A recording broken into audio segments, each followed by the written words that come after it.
About 15 years ago, I was dating a girl who was a mail carrier for the local post office, and she drove a Jeep with the steering wheel on what would normally be the passenger's side of the vehicle. She wasn't much of a drinker, and one night we went to go see a movie, and she said she didn't care if I drank or whatever. So after leaving the theater, we decided to ride around town for a while, and ended up going to the local Sonic where I ordered a Route 44, and proceeded to fill it with a 50-50 mix of rum and coke. We were on our way out of town, and I was feeling pretty toasty, when suddenly we got lit up by a cop, and she pulled over on a really steep shoulder.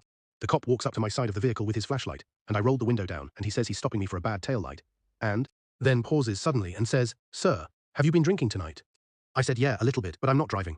He looks confused, then shines his light back and forth at me, and the girl and finally notices the steering wheel on her side and says, "Oh shit." He starts walking around the front of the Jeep towards her, but trips and falls because of the steep shoulder. He pops back up in her window and starts talking about the tail light, and I couldn't control my laughter at that point. I was doubled over in my seat, snorting and gasping for air, while he talked to her and acted like nothing had happened. He let her off with no ticket, and we laughed about it the whole way home. I seriously doubt he ever told anybody that story,